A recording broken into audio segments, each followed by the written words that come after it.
नमस्कार मित्रों, आपका स्वागत करता हूं आपके अपने एजुकेशनल प्लेटफॉर्म पर। हम पढ़ रहे हैं chapter 19 complete yeast of the NCERT of Indian political constitution which is very useful for UPSC examination. जन संघर्ष एवं राजनीतिक व्यवस्था, इसमें हम नर्मदा बचाओ आंदोलन के अंतर्गत उसके बाद विवाद और संघर्ष की गाथाएं पढ़ रहे हैं। जो विद्यार्थी नए हैं कृपया वीडियो को लाइक करें, शेयर करें और कॉम वाईटी चैनल को सब्सक्राइब करें। आइए हम आई पॉलिटिकल कॉन्स्टिट्यूशन के इस टॉपिक पे विचार व्यक्त करते हैं। इस आंदोलन ने एक महत्वपूर्ण सवाल उठाया कि लोकतंत्र में कुछ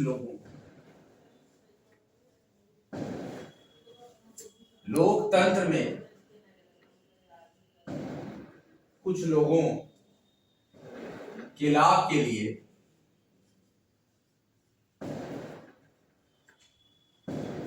अन्य लोगों को नुकसान ये होता ही है।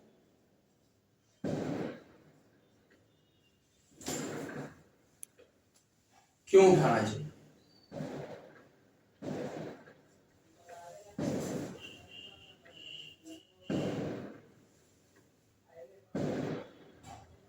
इस तरह के सवाल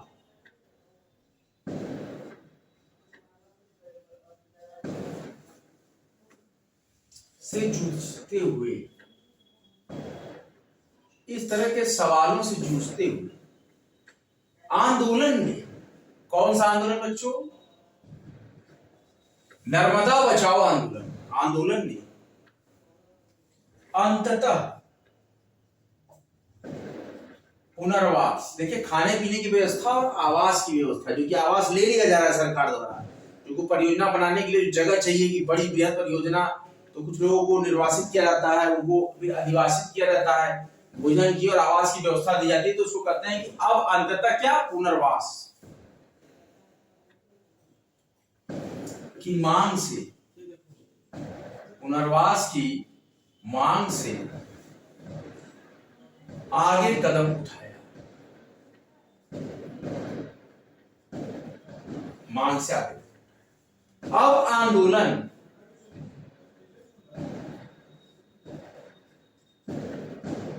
बड़े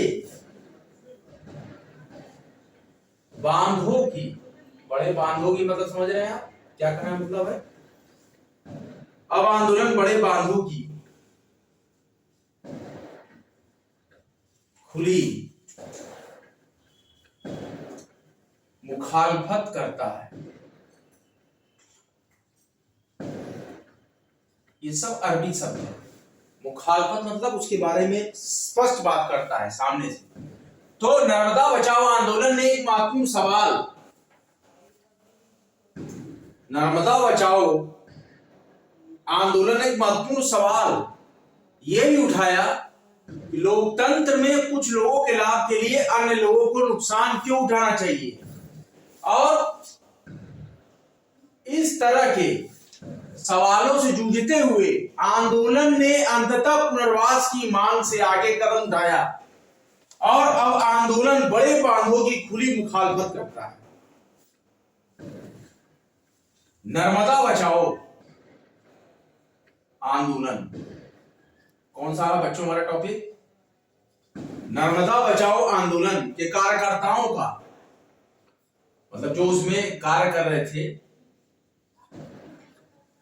नर्मदा बचाओ आंदोलन के कार्यकर्ताओं का किस राज्य में? गुजरात जैसे राज्यों। कहां कहां नर्मदा नदी है? हमारे भारतवर्ष में नदियों को मां की तरह, देवी की तरह पूजा है, ध्यान रखिएगा भारतवर्ष में। तो नर्मदा बचाओ आंदोलन के कार्यकर्ताओं का गुजरात जैसे राज्यों में तीव्र विरोध हुआ, मतलब बहुत तेज।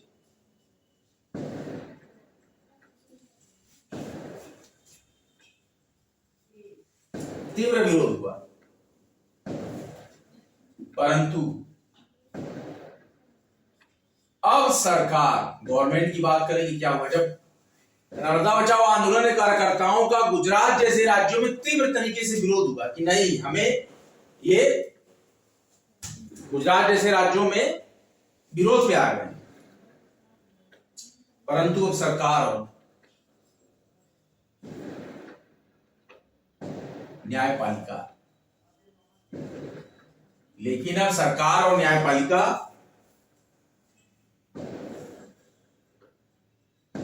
दोनों ही स्वीकार कर लिए हैं, सरकार भी और न्यायपालिका भी।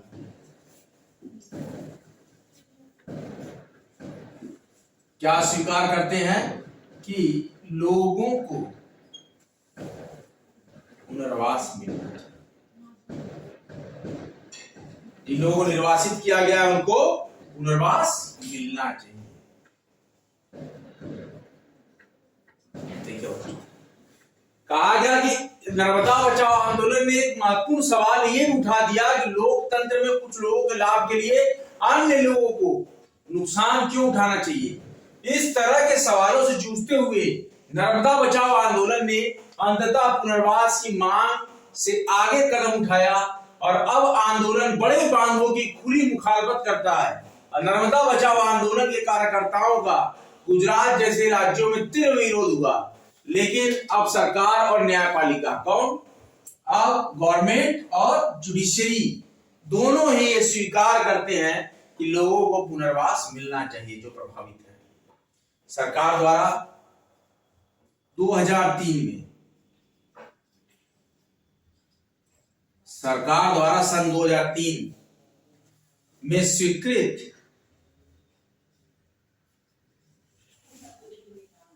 राष्ट्रीय पुनर्वास नीति कब आई? एक क्वेश्चन आपका यूपीएससी का तैयार हो गया। राष्ट्रीय पुनर्वास नीति का कब स्थापना किया गया? तो सरकार द्वारा 2003 में स्वीकृत राष्ट्रीय पुनर्वास नीति को नर्मदा बचाओ जैसे सामाजिक, नर्मदा बचाओ जैसे सामाजिक, ध्यान दीजिए बच्चों, आंदोलन की उपलब्धि के रूप में देखा जा सकता है। उपलब्धि के रूप में देखा जा सकता है।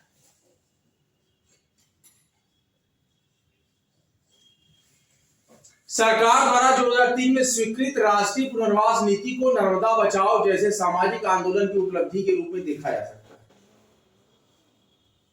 परंतु सफलता के साथ ही, लेकिन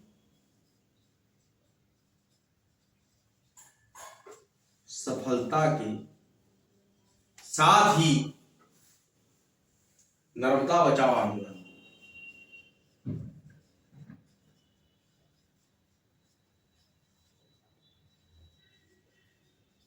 नर्मदा बचाओ आंदोलन को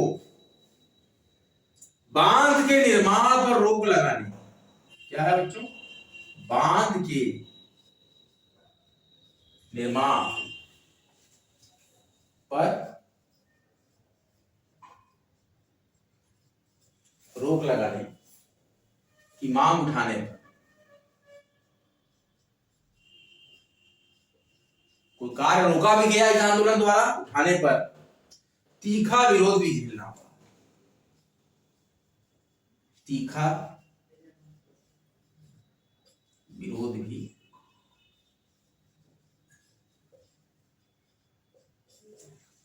आप लोग अपनी बच्चों रिवीजन पूरी निकालिए। मैं इसको एक बार समराइज कर देता हूं, इसके बाद हम लोग फर्दर प्रोसीड करेंगे। हम पढ़ रहे हैं नर्मदा बचाओ आंदोलन, जन संघर्ष का यह महत्वपूर्ण टॉपिक। कैसा आपको लगता है?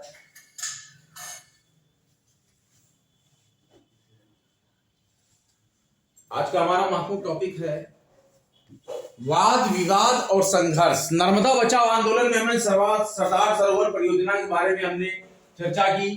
तो वाद विवाद और संघर्ष में क्या हुआ नर्मदा बचाओ आंदोलन में, कि नर्मदा बचाओ आंदोलन ने एक महत्वपूर्ण सवाल ये भी उठाया। क्या किया? एक सवाल उठाया महत्वपूर्ण, कि लोकतंत्र में कुछ लोगों के लाभ के लिए अन्य लोगों को नुकसान, लोकतंत्र में कुछ लोगों के लाभ के लिए अन्य लोगों को नुकसान क्यों उठाना चाहिए। ऐसे सवालों से जूझते हुए इस आंदोलन ने, नर्मदा बचाओ आंदोलन ने अंततः पुनर्वास की मांग के आगे मांग से आगे कदम उठाया और अब इस नर्मदा बचाओ आंदोलन में बड़े बांधों की खुली मुखालफत करता है। और नर्मदा बचाओ आंदोलन के कार्यकर्ताओं का गुजरात जैसे राज्यों में तीव्र गति से विरोध हुआ, लेकिन अब सरकार और न्यायपालिका दोनों ही यह स्वीकार करती हैं कि लोगों को पुनर्वास मिलना चाहिए। क्या होना चाहिए? लोगों को पुनर्वास मिलना चाहिए। कि सरकार और न्यायपालिका मानती है बाद में कि दोनों ने यह स्वीकार किया कि नर्मदा बचाओ आंदोलन के कार्यकर्ताओं को और जो पुनर्वासित अधिकार मिलना था उनको फिर से पुनर्वासित किया जाए। और सरकार द्वारा 2003 में स्वीकृत राष्ट्रीय पुनर्वास नीति को नर्मदा बचाओ आंदोलन जैसे सामाजिक आंदोलन की उपलब्धि मानी गई। क्या बताया गया कि सरकार ने बनाया 2003 में राष्ट्रीय पुनर्वास नीति बनाई, जो किसके प्रयासों की वजह से फलीभूत हुई? नर्मदा बचाओ आंदोलन। गवर्नमेंट द्वारा 2003 में स्वीकृत राष्ट्रीय पुनर्वास नीति को नर्मदा बचाओ जैसे सामाजिक आंदोलन की उपलब्धि के रूप में देखा जा सकता है। लेकिन सफलता के साथ ही साथ नर्मदा बचाओ आंदोलन को बांध के निर्माण में बाधा उत्पन्न करने के लिए, बांध के निर्माण पर रोक लगाने की मांग उठाने पर तीखा विरोध भी झेलना पड़ा था। देखिए बच्चों, आरपीएससी जो आयोग है, राजस्थान पब्लिक सर्विस कमीशन में संस्कृत शिक्षा विभाग में, इसमें संस्कृत शिक्षा पैनल में आपकी जो मैस्किलेनियस सब्जेक्ट्स की आप चेक कर लीजिएगा, 2nd ग्रेड भर्ती आई।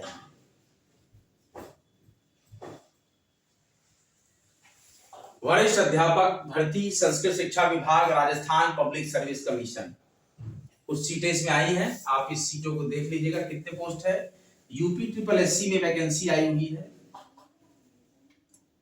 3800 या 2800 के लगभग, देख लीजिएगा। इसमें सहायक लेखाकार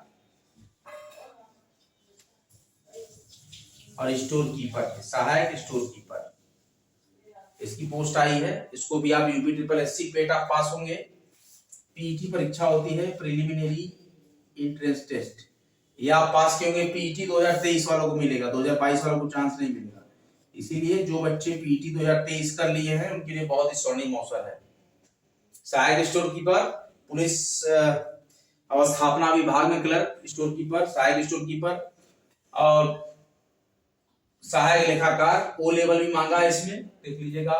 फुल नोटिफिकेशन मैं आपको कॉम्ट एरिया फेसबुक पेज पे स्क्रीनशॉट करके भेज दूंगा, क्योंकि यूट्यूब में हम यहाँ लेक्चर दे रहे हैं तो हम कॉम्ट एरिया अपने फेसबुक पेज पे आपको वहाँ फोटो फॉर्मेट में एडवर्टाइजमेंट अवेलेबल करा देंगे, उसको आप देखिएगा। फेसबुक पे भी कॉम्ट एरिया पेज है। और हम वैदिक चर्चा कॉम्ट एरिया पर पंजाब कोर्ट एक्ट 1918 पढ़ा रहे हैं।